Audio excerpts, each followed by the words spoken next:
Europe 1, Le grand direct de la santé. Jean-Marc Morandini. Et on va parler d'un sujet tabou ce matin, un sujet qui fait rire, qui fait glousser parfois, et pourtant c'est un sujet sérieux dont il faut parler, c'est l'incontinence urinaire qui touche, alors moi le chiffre m'a surpris, en France, entre 3 et 5 millions de personnes seraient touchées par cette incontinence urinaire, docteur Marcel Ichou. D'abord, c'est dû à quoi ? C'est l'âge ? Ça peut être l'âge, ça peut être... C'est mécanique. En gros, vous avez une commande, un cerveau commande. Dans le cerveau, vous commandez vos nerfs. Et le nerf va empêcher la vessie de s'ouvrir. C'est un sphincter qui se ferme ou qui s'ouvre. Donc ça, c'est à l'état normal. Mais il y a des contraintes physiques. Si vous grossissez, si vous avez eu... alors, pas vous, mais si une femme a eu beaucoup d'enfants, si vous avez eu beaucoup d'accouchements, vous mettez à mal toute votre mécanique, la vessie, les muscles, etc. Et donc, dès qu'il y a une forte pression, une toux, un exercice physique, il peut y avoir des fuites. En gros, voilà le mécanisme de l'incontinence urinaire. Contrôle plus le système de fermeture, en fait. Exactement, Clair, c'est exactement ça. Et plus il y aura de contraintes mécaniques et plus vous aurez de fuites. Alors évidemment, il y a d'autres facteurs, mais on se répète, le tabac, le poids, enfin voilà. Toujours ça, pareil. On peut le mettre à toutes les sauces, ouais, mais c'est vrai. En gros, c'est un affaiblissement du plancher du périnée. Vous savez, le périnée, c'est tout le système musculaire du bassin qui fait que la vessie, les organes appuient sur la vessie. La constipation peut aussi entraîner ce phénomène. Et puis après, il y a d'autres facteurs de risque. Si vous avez une toux chronique, donc là, on reprend le tabac, celui qui fume et qui met à mal encore par la toux les contraintes physiques, va déclencher cette fuite incontrôlée, incontrôlable. Exactement, c'est mais purement donc mécanique. c'est surtout les personnes âgées quand même, parce que dans les chiffres on dit qu'il y a 2 600 000 personnes de plus de 65 ans qui sont touchées, ce qui est énorme. Hein. Alors, plus on vieillit et plus les muscles se ramollissent, s'affaiblissent. Alors évidemment, plus on avance en âge et plus on a de risque d'avoir ces incontinences. Ça se contrôle, ça peut se travailler ce muscle.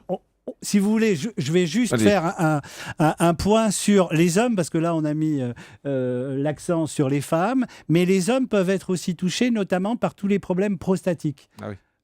L'adénome de la prostate, c'est-à-dire cette glande qui grossit avec l'âge et qui va appuyer la prostatite, l'infection de la prostate aussi qui peut donner ces incontinences. Alors après, vous me dites, est-ce qu'on peut faire quelque chose ? Oui, on peut faire quelque chose.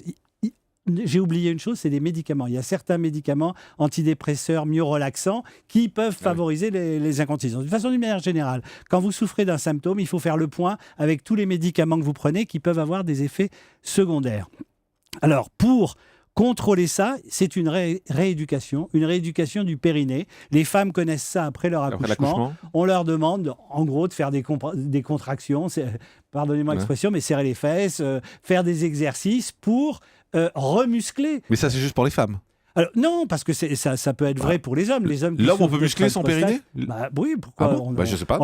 J'ai jamais entendu parler d'un homme. J'ai jamais entendu qu'on demandait à un homme de muscler son périnée. On ne lui demande pas, mais on peut le faire. C'est-à-dire, vous pouvez faire des contractions de votre périnée. Voilà. Et alors, quelle est la sensation ? C'est très bizarre.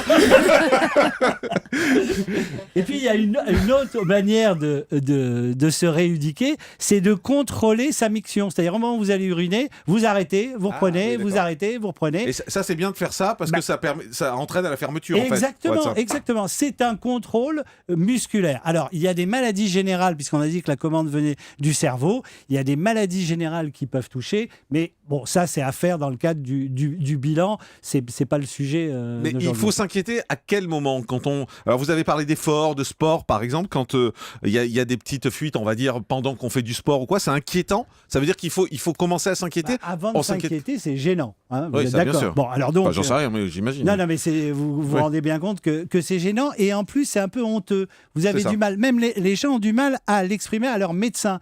Donc il faut déjà dire que c'est quelque chose qui arrive, ça touche énormément de gens. Dédramatiser, et il y a des solutions. Donc à partir du moment où il y a des solutions, il vaut mieux en parler à son médecin, qui fasse le bilan pour essayer de connaître la cause, de voir si c'est une cause chez la femme, chez l'homme ou une cause générale. Le diabète peut aussi favoriser ce type de désagrément. Et ensuite, donc, il y a la rééducation, il y a l'électrostimulation, c'est pas très glamour, mais on vous met une sonde dans l'anus qui va stimuler les muscles pour rééduquer. Après, ça dépend aussi du degré de l'incontinence. Si c'est une toute petite incontinence, ça peut, disons, se colmater et se gérer facilement. Si c'est une grosse incontinence, ça vous gêne dans votre vie sociale et dans votre vie... Et à part la sonde, il n'y a pas de médicaments qui permettent Alors, il y a ça des médicaments qui permettent aussi, mais donc c'est à faire de bilan et de degrés. Il faut voir quel est le degré global du désagrément et de l'incontinence. Europe 1, Le grand direct de la santé. Jean-Marc Morandini.